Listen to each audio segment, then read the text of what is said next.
Hello everyone, स्वागत है आप सभी का मेरे यूट्यूब चैनल पर। आज हम लोग बिहार पुलिस भर्ती 2025 के लिए प्रागैतिहासिक काल के सभी इम्पोर्टेंट ऑब्जेक्टिव को याद करेंगे। ठीक है, तो आइए शुरू करते हैं। सबसे पहला क्वेश्चन है, सूची 1 और सूची 2 दिया गया, निम्नलिखित का सही मिलान करें। ठीक है, तो पहला क्या है, मिलान करना है। ठीक है,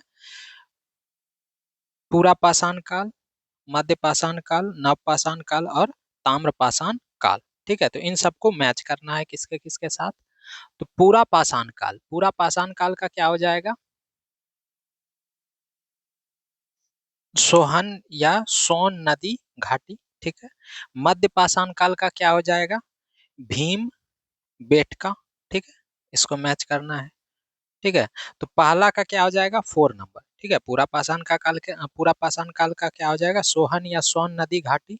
ठीक है, और बी का क्या हो जाएगा हमारा, 1 नंबर यानी कि भीम बेटका। ठीक है, तो 4 1 किस में है, बी नंबर में है, तो हमारा आंसर कौन सा हो जाएगा, बी हो जाएगा। ए का क्या हो जाएगा, पूरा पाषाण काल का क्या हो जाएगा, सोहन या सोन नदी घाटी।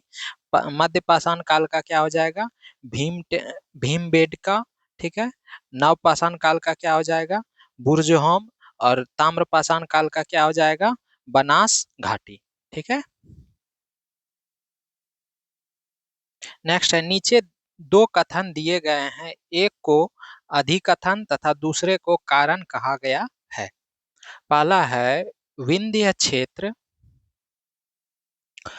विंध्य क्षेत्र के पाषाण युगीन लोगों ने नूतन भूतल काल के अंत में गंगा घाटी में प्रव्रजन किया। दूसरा है, जलवायु परिवर्तन के कारण इस काल में शुष्कता का चरण था। तो क्या हो जाएगा, ए और आर, मतलब कि अभिकथन और कारण दोनों सही हैं, तथा आर जो है वो, कारण जो है वो अभी अभिकथन का क्या कर रहा है, सही व्याख्या करता है। ए आर दोनों सही है, परंतु आर जो है ए का सही व्याख्या नहीं करता है। ए सही है परंतु आर गलत है, ए गलत है परंतु आर सही है। तो क्या हो जाएगा, तो हमारा आंसर क्या हो जाएगा, दोनों सही है। ठीक है, दोनों सही है और आर जो है ए की सही व्याख्या करता है। ठीक है, नेक्स्ट आते हैं अब,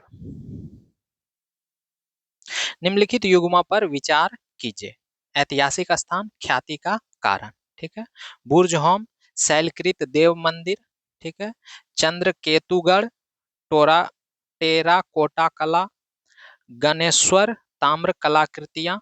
उपर्युक्त युग्मों में से कौन सा युग्म का सही सुमेलित नहीं है। ठीक है, तो कौन सा सही नहीं है। ठीक है, तो कौन सा हो जाएगा, केवल एक और एक और दो, केवल तीन, दो और तीन। ठीक है, तो कौन सा है, बुर्ज होम जो है ख्याति का कारण क्या है, बुर्ज होम का ख्याति कारण शैलकृत देव मंदिर नहीं है। ठीक है, लेकिन चंद्र केतुगढ़ का ख्याति का कारण है टेराकोटा कला, गणेश्वर का भी है ताम्र कलाकृतियां। तो इसलिए क्या सुमेलित नहीं पूछ रहा है, तो कौन सा हो जाएगा, केवल एक।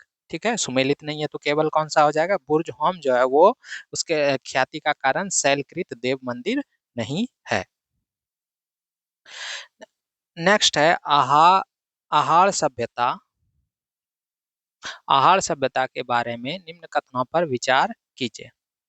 आहारवासी तांबा गलाना जानते थे, ये लोग चावल से परिचित नहीं थे, धातु का काम आहारवासियों के अर्थव्यवस्था का एक साधन था, यहाँ से लाल रंग के मृदभांड मिले जिन पर सामान्यतः सफेद रंग से ज्यामितीय आकृति उकेरी गई है। उपर्युक्त कथनों में से कौन सा कथन सही है। ठीक है, तो कौन सा कथन सही है, तो आहार सभ्यता के बारे में निम्न में से कथन हो, तो आहार में तांबा गलाना जानते थे। ठीक है, तो ये तो सही है। ठीक है, आहारवासी तांबा गलाना जानते थे, ये सही है। दूसरा क्या है, ये लोग चावल से परिचित नहीं थे, ये गलत लग रहा है। ठीक है, ये लोग चावल से परिचित नहीं थे, ये गलत है। ठीक है, आहार सभ्यता के बारे में जो है पहला लाइन सही है, आहारवासी तांबा गलाना जानते थे, ये लोग चावल से परिचित नहीं थे, ये गलत है आपका। धातु का काम आहारवासियों की अर्थव्यवस्था का एक साधन था, ये भी सही है। यहाँ से काले लाल रंग के मृद भांड मिले जिन पर सामान्यतः सफेद रंग से ज्यामितीय आकृति उकेरी गई है। ये भी सही है, तो कितना हो जाएगा? सही है 1, 3 और 4, जो कि हमारा ऑप्शन नंबर है ए। ठीक है, तो हमारा क्या हो जाएगा? आहड़ सभ्यता के बारे में क्या क्या सही है? तो आहड़वासी तांबा गलाना जानते थे। धातु का काम आहड़वासियों की अर्थव्यवस्था का एक साधन था। यहाँ से काले लाल रंग के मृद भांड मिले जिन पर सामान्यतः सफेद से रंग के ज्यामितीय आकृति उकेरी गई है। मृद भांड मतलब मिट्टी का बर्तन। नीचे भारत के 4 पुरातात्विक स्थल दिए गए हैं। निम्नलिखित में से कौन उत्तर से दक्षिण तक उनके स्थानों का सही क्रम प्रस्तुत करता है? कौन सा हो जाएगा?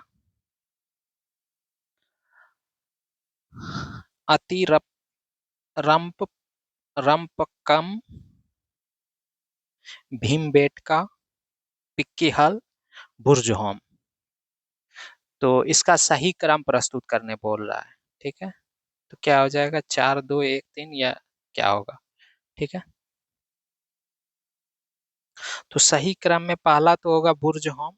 ठीक है, क्या बोल रहा है? नीचे नीचे भारत के 4 पुरातात्विक स्थल दिए गए, निम्नलिखित में से कौन उत्तर से दक्षिण तक? तो सबसे उत्तर में आपका बुर्जहोम है। ठीक है, तो 4 आपका क्या हो जाएगा? पहले हो जाएगा। उसके बाद आपका हो जाएगा भीमबेटका। ठीक है, उत्तर से दक्षिण जाना है ना, तो सबसे पहले उत्तर में हो जाएगा बुर्जहोम, उसके बाद हो जाएगा भीमबेटका, उसके बाद हो जाएगा हमारा पिक्कीहाल। तो 4, 2, 3, तो 4, 2, 3 किस में है? डी नंबर में, तो ऑप्शन हमारा क्या हो जाएगा? D number. ठीक है, नेक्स्ट है, मानव समाज विलक्षण है क्योंकि यह मुख्यतया आश्रित होता है। मानव समाज क्या है? विलक्षण है क्योंकि यह मुख्यतः आश्रित होता है संस्कृति पर, अर्थव्यवस्था पर, धर्म पर या विज्ञान पर। तो मानव समाज विलक्षण है क्योंकि यह मुख्यतया आश्रित होता है। किस पर आश्रित होता है? अर्थव्यवस्था पर। ठीक है, मानव समाज विलक्षण है क्योंकि यह क्या होता है? मुख्यतः आश्रित होता है किस पे? अर्थव्यवस्था पर आश्रित होता है। मानव समाज विलक्षण है क्योंकि यह मुख्यतः आश्रित होता है। किस पर आश्रित होता है? अर्थव्यवस्था पर आश्रित होता है। मानव समाज विलक्षण है क्योंकि यह मुख्यतः आश्रित होता है किस पे? अर्थव्यवस्था पर आश्रित होता है। निम्न में से एक पुरा स्थल के निम्न में से किस एक पुरा स्थल से पाषाण संस्कृति से लेकर हड़प्पा सभ्यता तक के संस्कृति अवशेष प्राप्त हुए हैं? ठीक है, आमरी, मेहरगढ़, कोटदीजी या कालीबंगा। तो क्या बोल रहा है? निम्न निम्न में से किस एक पुरा स्थल से पाषाण संस्कृति से होकर हड़प्पा सभ्यता तक के संस्कृति अवशेष प्राप्त हुए? तो क्या हो जाएगा हमारा? मेहरगढ़। ठीक है, तो किस पुरा स्थल से पाषाण संस्कृति से लेकर हड़प्पा सभ्यता तक की संस्कृति अवशेष प्राप्त हुए? मेहरगढ़। किस एक पुरा स्थल से पाषाण संस्कृति से लेकर कहाँ तक? हड़प्पा सभ्यता तक के सांस्कृतिक अवशेष प्राप्त हुए? मेहरगढ़। ठीक है, कौन सा? मेहरगढ़। कहाँ से कहाँ? कौन? पाषाण संस्कृति से लेकर हड़प्पा सभ्यता तक के सांस्कृतिक अवशेष कहाँ से प्राप्त हुआ? किस पुरा स्थल से? मेहरगढ़। बृहद पाषाण बृहद पाषाण स्मारकों की पहचान की गई। ठीक है, बृहद पाषाण स्मारकों की पहचान की गई सन्यासी गुफाओं के रूप में, मृतक को दफनाने के स्थानों के रूप में, मंदिर के रूप में या उपयुक्त में से कोई नहीं। ठीक है, बृहद पाषाण स्मारकों की पहचान की गई किस रूप में? मृतक को दफनाने के स्थानों के रूप में। ठीक है, बृहद पाषाण स्मारकों की पहचान की गई मृतक को दफनाने के स्थानों के रूप में। बृहद पाषाण स्मारकों की पहचान की गई किस रूप में? मृतक को दफनाने के स्थानों के रूप में। ठीक है, बृहद पाषाण स्मारकों की पहचान की गई मृतक को दफनाने के स्थान के रूप में। नवदा टोली का उत्खनन किसने किया था? नवदा टोली का उत्खनन किसने किया था? के.डी. वाजपेयी ने, बी.एस. वाकनकर ने, एच.डी. सांकलिया ने, मार्टिमर व्हीलर ने। तो नवदा टोली का उत्खनन किसने किया था? नवदा टोली का उत्खनन किसने किया था? एच.डी. सांकलिया ने। नवदा टोली का उत्खनन किसने किया था? एच.डी. सांकलिया ने। ठीक है, नवदा टोली का उत्खनन किसने किया था? एच.डी. संकालिया ने। नवदा टोली किस राज्य में अवस्थित है? गुजरात, महाराष्ट्र, छत्तीसगढ़ या मध्य प्रदेश? नवदा टोली किस राज्य में अवस्थित है? किस राज्य में अवस्थित है? मध्य प्रदेश में। ठीक है, किस राज्य में अवस्थित है? मध्य प्रदेश में। नवदा टोली किस राज्य में अवस्थित है? नवदा टोली किस राज्य में अवस्थित है? मध्य प्रदेश। नवदा टोली किस राज्य में अवस्थित है? मध्य प्रदेश। नवदा टोली किस राज्य में अवस्थित है? मध्य प्रदेश। नवदा टोली किस राज्य में अवस्थित है? मध्य प्रदेश। गौरिक गैरिक मृदभांड पात्र का नामकरण हुआ था। ठीक है, गैरिक मृदभांड पात्र का नामकरण हुआ था। हस्तिनापुर में, अहिच्छत्र में, नोह में या लाल किला में? ठीक है, गैरिक मृदभांड पात्र का नामकरण कहाँ हुआ था? हस्तिनापुर में। ठीक है, गैरिक मृदभांड पात्र का नामकरण कहाँ हुआ था? हस्तिनापुर में। गैरिक मृदभांड पात्र का नामकरण कहाँ हुआ था? हस्तिनापुर में। गैरिक मृदभांड पात्र का नामकरण कहाँ हुआ था? हस्तिनापुर में। गैरिक मृदभांड पात्र का नामकरण कहाँ हुआ था? हस्तिनापुर में। निम्नलिखित में से किसको चालकोलिथिक युग भी कहा जाता है? निम्नलिखित में से किसको चालकोलिथिक युग भी कहा जाता है? पुरापाषाण युग, नवपाषाण युग, ताम्रपाषाण युग या लौह युग? निम्नलिखित में से किसको चालकोलिथिक युग भी कहा जाता है? तो किसे कहा जाता है? ताम्रपाषाण युग को। ठीक है, ताम्रपाषाण युग को क्या कहा जाता है? चालकोलिथिक युग भी कहा जाता है। ठीक है, ताम्रपाषाण युग को क्या कहा जाता है? चालकोलिथिक युग भी कहा जाता है। ताम्रपाषाण युग को क्या कहा जाता है? चालकोलिथिक युग भी कहा जाता है। ठीक है, चालकोलिथिक युग किसे कहा जाता है? ताम्रपाषाण युग को। राख का टीला निम्नलिखित में से किस नवपाषाणिक स्थल से संबंधित है? राख का टीला निम्नलिखित में से किस नवपाषाणिक स्थल से संबंधित है? बूदिहाल, संगनकल्लू, कोल्डी हवा या ब्रह्मगिरी? राख का टीला निम्नलिखित में से किस नवपाषाणिक स्थल से संबंधित है? तो संगनकल्लू से। ठीक है, राख का टीला निम्नलिखित में से किस नवपाषाणिक स्थल से संबंधित है? संगनकल्लू। ठीक है, राख का टीला निम्नलिखित में से किस नवपाषाणिक स्थल से संबंधित है? संगनकल्लू। ठीक है, राख का टीला निम्नलिखित में से किस नवपाषाणिक स्थल से संबंधित है? संगनकल्लू। मानव द्वारा सर्वप्रथम प्रयुक्त अनाज था? गेहूं, चावल, जौ, बाजरा? मानव द्वारा सर्वप्रथम प्रयुक्त अनाज क्या था? जौ। ठीक है, मानव द्वारा सर्वप्रथम प्रयुक्त अनाज कौन सा था? जौ। मानव द्वारा सर्वप्रथम प्रयुक्त अनाज कौन सा था? जौ। मानव द्वारा सर्वप्रथम प्रयुक्त अनाज कौन सा था? जौ। उत्तर प्रदेश की सांस्कृतिक विरासत के संदर्भ में निम्नलिखित कथनों में से कौन सा कथन सही है? इस प्रदेश के अनेक उत्खनित पुरास्थलों से वैश्विक संदर्भ में कृषि के प्राचीनतम प्रमाण प्राप्त हुए हैं। ठीक है, दूसरा है प्राचीनतम प्राप्त कृषि अन्न जौ और गेहूं है। तो नीचे दिए गए कूट का प्रयोग करके सही उत्तर का चयन करें। ठीक है, केवल एक होगा, केवल दो होगा, एक और दो दोनों होगा, ना तो एक और ना ही दो होगा। कौन सा कथन सही बोल रहा है? तो इस प्रदेश में, उत्तर प्रदेश में के अनेक उत्खनित पुरास्थलों से वैश्विक संदर्भ में कृषि के प्राचीनतम प्रमाण प्राप्त हुए हैं, ये सही है। प्राचीनतम प्राप्त कृषि अन्न जो था वो जौ और गेहूं है, ये सही है। तो क्या हो जाएगा हमारा?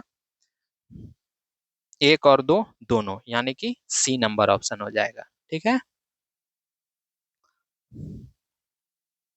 नेक्स्ट आते हैं, गंगा घाटी में धान की खेती का प्राचीनतम प्रमाण कहां से मिला है? गंगा घाटी में धान की खेती का प्राचीनतम प्रमाण कहां से मिला है? कहां से मिला है? लहुरा देव से, सेनुवार से, सोहगौरा गौरा से, कौशाम्बी से? तो गंगा घाटी में धान की खेती का प्राचीनतम प्रमाण कहाँ से मिला है? लहुरा देव से। ठीक है, गंगा घाटी में धान की खेती का प्राचीनतम प्रमाण कहाँ से मिला है? लहुरा देव से। गंगा घाटी में धान की खेती का प्राचीनतम प्रमाण कहाँ से मिला है? लहुरा देव से। प्राचीनतम घाटी में धान की खेती का गंगा घाटी में धान की खेती का प्राचीनतम प्रमाण कहाँ से मिला है? लहुरा देव से। गंगा घाटी में धान की खेती का प्राचीनतम प्रमाण कहाँ से मिला है? लहुरा देव। भारतीय उपमहाद्वीप में कृषि के प्राचीनतम साक्ष्य कहाँ कहाँ से प्राप्त हुए हैं? भारतीय उपमहाद्वीप में कृषि के प्राचीनतम साक्ष्य कहाँ कहाँ से प्राप्त हुए हैं? लोथल, हड़प्पा, मेहरगढ़ या मुंडीगाक। भारतीय उपमहाद्वीप में कृषि के प्राचीनतम साक्ष्य कहाँ कहाँ से प्राप्त हुए हैं? तो कहाँ से प्राप्त हुए हैं? मेहरगढ़। ठीक है, प्राचीन भारतीय उपमहाद्वीप में कृषि के प्राचीनतम साक्ष्य कहाँ कहाँ से प्राप्त हुए हैं? मेहरगढ़। भारतीय उपमहाद्वीप में कृषि के प्राचीनतम साक्ष्य कहाँ कहाँ से प्राप्त हुए हैं? मेहरगढ़। खाद्यान्नों की कृषि सर्वप्रथम प्रारंभ हुई थी। खाद्यान्नों की कृषि सर्वप्रथम प्रारंभ हुई थी नवपाषाण काल में, मध्यपाषाण काल में, पुरापाषाण काल में, प्रोटो ऐतिहासिक काल में। तो कौन सा काल में हुआ था खाद्यान्नों की कृषि प्रारंभ? तो खाद्यान्नों की कृषि सर्वप्रथम प्रारंभ हुई थी नवपाषाण काल में। किस काल में?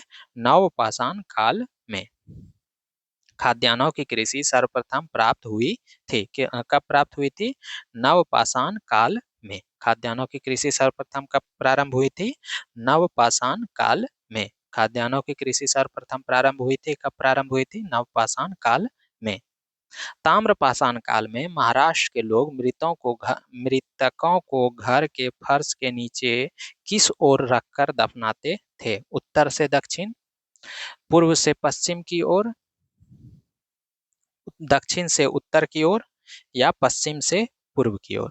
तो ताम्रपाषाण काल में महाराष्ट्र के लोग मृतक को घर के फर्श के नीचे किस ओर रखकर दफनाते थे? तो किस ओर रखकर दफनाते थे? उत्तर से दक्षिण की ओर। किस ओर रखकर दफनाते थे? उत्तर से दक्षिण की ओर। ताम्रपाषाण काल में महाराष्ट्र के लोग मृतकों को घर के फर्श के नीचे किस ओर रखकर दफनाते थे? उत्तर से दक्षिण की ओर। ताम्रपाषाण काल में महाराष्ट्र के लोग मृतकों को घर के फर्श के नीचे किस ओर रखकर दफनाते थे? उत्तर से दक्षिण की ओर। निम्नलिखित में से किस स्थान से मानव के साथ कुत्ते को दफनाए जाने का साक्ष्य मिला है? बुर्जहोम, कोल्डी हवा, चोपानिमांडो, मापांडा। निम्नलिखित में से किस स्थान से मानव के साथ कुत्ते को दफनाए जाने का साक्ष्य मिला है? तो किस स्थान से मिला है? बुर्ज होम से। निम्नलिखित में से किस स्थान से मानव के साथ कुत्ते को दफनाए जाने का साक्ष्य मिला है? बुर्ज होम से। ठीक है, निम्नलिखित में से किस स्थान से मानव के साथ कुत्ते को दफनाए जाने का साक्ष्य मिला है? बुर्ज होम से। ठीक है, निम्नलिखित में से किस स्थान से मानव के साथ कुत्ते को दफनाए जाने का साक्ष्य मिला है? बुर्ज होम से। ठीक है, गर्त आवास के साक्ष्य प्राप्त हुए हैं बुर्ज होम से, कोल्डी हवा से, ब्राह्मगिरी से, संगन कल्लू से। गर्त आवास के साक्ष्य प्राप्त हुए हैं। गर्त आवास के साक्ष्य प्राप्त हुए हैं। कहाँ से प्राप्त हुए हैं? बुर्ज होम से। गर्त आवास के साक्ष्य प्राप्त हुए हैं कहाँ से? बुर्ज होम से। गर्त आवास के साक्ष्य प्राप्त हुए हैं कहाँ से? बुर्ज होम से। गर्त आवास के साक्ष्य कहाँ से प्राप्त हुए हैं? बुर्ज होम से। निम्नलिखित में से किस स्थल से हड्डी के उपकरण प्राप्त हुए हैं? चौपानी मांडो से, काकोरिया से, महदहा से, सराय नाहर राय से।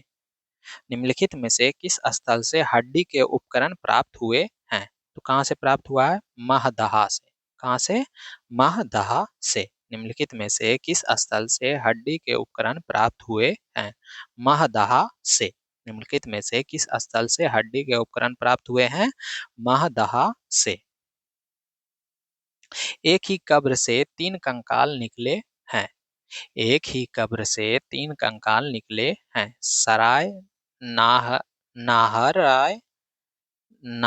राय से, दमदमा से, महदहा से, लंगनाज से। एक ही कब्र से 3 कंकाल निकले हैं। कहाँ से निकला है? दमदमा से। एक ही कब्र में से एक ही कब्र से 3 कंकाल निकले हैं। कहाँ से? दमदमा से। ठीक है, एक ही कंकाल से 3 कब्र निकले हैं। कहाँ से? दमदमा से। एक ही कब्र से 3 कंकाल निकले हैं, दमदमा से। भारत में मानव का सर्वप्रथम साक्ष्य कहाँ मिलता है? नीलगिरी पहाड़ियां, शिवालिक पहाड़ियां, नलमाला पहाड़ियां, नर्मदा घाटी। भारत में मानव का सर्वप्रथम साक्ष्य कहाँ मिलता है? कहाँ मिलता है? नर्मदा घाटी। भारत में मानव का सर्वप्रथम साक्ष्य कहाँ मिलता है? नर्मदा घाटी। भारत में मानव का सर्वप्रथम साक्ष्य कहाँ मिलता है? नर्मदा घाटी। विंध्य क्षेत्र के किस शिलाश्रय से सर्वाधिक मानव कंकाल मिले हैं?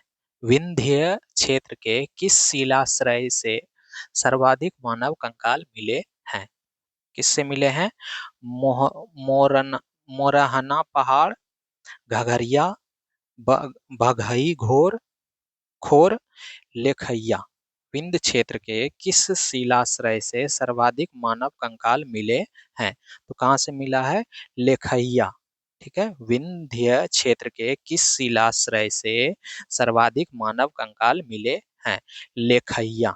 विंध्य क्षेत्र के किस शिलाश्रय से सर्वाधिक मानव कंकाल मिले हैं? लेखैया। विंध्य क्षेत्र के किस शिलाश्रय से सर्वाधिक मानव कंकाल मिले हैं? लेखैया। निम्नलिखित में से किस स्थान पर मध्य पाषाण काल में पशुपालन के प्रमाण मिलते हैं? ठीक है, निम्नलिखित में से किस स्थान पर मध्य पाषाण काल में पशुपालन के प्रमाण मिलते हैं? औदे, बोरी, बागोर, लखनिया। निम्नलिखित में से किस स्थान पर मध्य पाषाण काल में पशुपालन के प्रमाण मिलते हैं? तो कहाँ से मिलता है? बागोर से। ठीक है, निम्नलिखित में से किस स्थान से मध्य पाषाण काल में पशुपालन के प्रमाण मिलते हैं? कहाँ से? बागोर से। निम्नलिखित में से किस स्थान पर मध्य पाषाण काल में पशुपालन के प्रमाण मिलते हैं?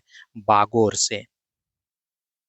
निम्नलिखित मध्य पाषाणिक स्थलों को भौगोलिक दृष्टि से पश्चिम से पूर्व की ओर क्रम में व्यवस्थित करें। क्या बोल रहा है? निम्नलिखित मध्य पाषाणिक स्थलों को भौगोलिक दृष्टि से पश्चिम से पूर्व की ओर व्यवस्थित करना है। ठीक है, किधर से? पश्चिम से पूर्व की ओर। पैसरा, लेखैया, भीर, भानपुर, मदहा। किधर से? पश्चिम से पूर्व। तो पश्चिम से पूर्व करने के लिए पश्चिम से पूर्व करना है ना, तो पश्चिम से पूर्व, तो सबसे पश्चिम में क्या हो जाएगा? सबसे पश्चिम में तो महदहा होना चाहिए। ठीक है, निम्नलिखित मध्य पाषाणिक स्थलों को भौगोलिक दृष्टि से पश्चिम से पूर्व की ओर क्रम में व्यवस्थित करें, तो सबसे पश्चिम में मदहा हो जाएगा। तो आपका बी और डी तो होगा नहीं, ए और सी। 4 2 2 3 1, तो 4 मदहा, लेखैया, उसके बाद आपका पैसरा होगा। पहले होगा महदहा, पश्चिम से पूर्व जाना है ना, तो सबसे पहले हो जाएगा महदहा, उसके बाद हो जाएगा आपका लेखैया, उसके बाद हो जाएगा पैसरा, उसके बाद हो जाएगा वीरभानपुर, यानी कि सी नंबर हो जाएगा। ठीक है, निम्नलिखित मध्य पाषाणिक स्थलों को भौगोलिक दृष्टि से पश्चिम से पूर्व की ओर क्रम में व्यवस्थित करना है। तो सबसे पश्चिम में महदहा, फिर हो जाएगा लेखैया, फिर हो जाएगा पैसरा, फिर हो जाएगा वीरभानपुर, यानी कि सी नंबर। ठीक है, तो सी हो गया हमारा आंसर। उत्खनित उत्खनित प्रमाणों के अनुसार पशुपालन का प्रारंभ हुआ था। निचले पूर्व पाषाण काल में, मध्य पूर्व पाषाण काल में, ऊपरी पूर्व पाषाण काल में, या मध्य पाषाण काल में। उत्खनित प्रमाणों के अनुसार पशुपालन का आरंभ हुआ था। तो किस काल में हुआ था? उत्खनित प्रमाणों के अनुसार पशुपालन का प्रारंभ हुआ था किस काल में? मध्य पाषाण काल में। ठीक है, उत्खनित प्रमाणों के अनुसार पशुपालन का प्रारंभ हुआ था। कब हुआ था? मध्य पाषाण काल में। ठीक है, उत्खनित प्रमाणों के अनुसार पशुपालन का आरंभ कब हुआ था? मध्य पाषाण काल में। निम्नलिखित में से कौन सा शिल्प प्रागैतिहासिक काल चित्रकला के अनुसार प्रसिद्ध है? निम्नलिखित में से कौन सा शिल्प प्रागैतिहासिक चित्रकला के लिए प्रसिद्ध है? बाम, अजंता, अमरावती या भीमबेटका? निम्न में से कौन सा शिल्प प्रागैतिहासिक चित्रकला के लिए प्रसिद्ध है? कौन सा हो जाएगा? भीमबेटका। कौन सा शिल्प प्रागैतिहासिक काल चित्रकला के लिए प्रसिद्ध है? भीमबेटका। ठीक है, निम्नलिखित में से कौन सा शिल्प प्रागैतिहासिक चित्रकला के लिए प्रसिद्ध है? भीमबेटका। निम्नलिखित में से कौन सा शिल्प प्रागैतिहासिक चित्रकला के लिए प्रसिद्ध है? भीमबेटका। कोपेनहेगन संग्रहालय की सामग्री से पाषाण, कांस्य और लौह युग का त्रियुगीय विभाजन किया था। ठीक है, कोपेनहेगन संग्रहालय की सामग्री से पाषाण, कांस्य और लौह युग की त्रियुगीय विभाजन किया था। थॉमसन ने, लुबवाक ने, टेलर ने या चाइल्ड ने? तो किसने किया था? थॉमसन ने। कोपेनहेगन संग्रहालय की सामग्री से पाषाण, कांस्य और लौह युग का त्रियुगीय विभाजन किया था। किसने किया था? थॉमसन ने। मानव सभ्यता के विकास की कहानी दर्शाने वाला देश का सबसे बड़ा संग्रहालय इंदिरा गांधी मानव संग्रहालय कहाँ स्थित है? भोपाल, नई दिल्ली, मुंबई, अहमदाबाद? मानव सभ्यता के विकास की कहानी दर्शाने वाला देश का सबसे बड़ा संग्रहालय इंदिरा गांधी मानव संग्रहालय कहाँ स्थित है?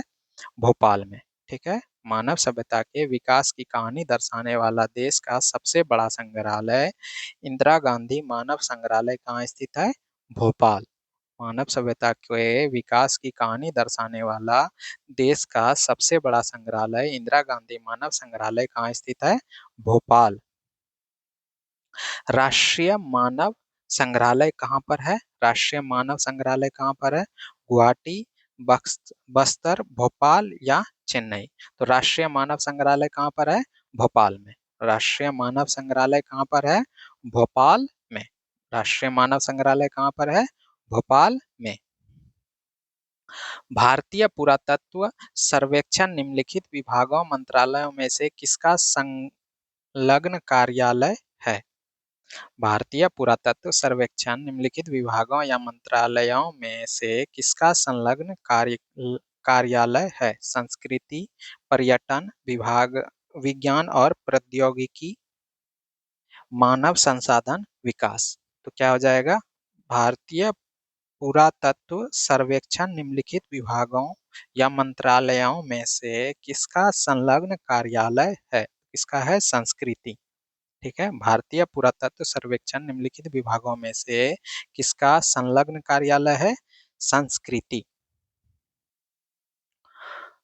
रॉबर्ट ब्रूस फूट थे एक भूगर्भ वैज्ञानिक, पुरातत्वविद, ए और बी दोनों, यानी भूगर्भ वैज्ञानिक और पुरातत्वविद, या फिर पुरावनस्पति शास्त्री?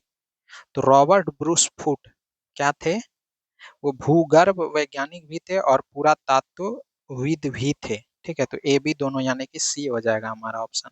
ठीक है, रॉबर्ट ब्रूस फूट थे क्या थे? भूगर्भ वैज्ञानिक और पुरातत्वविद।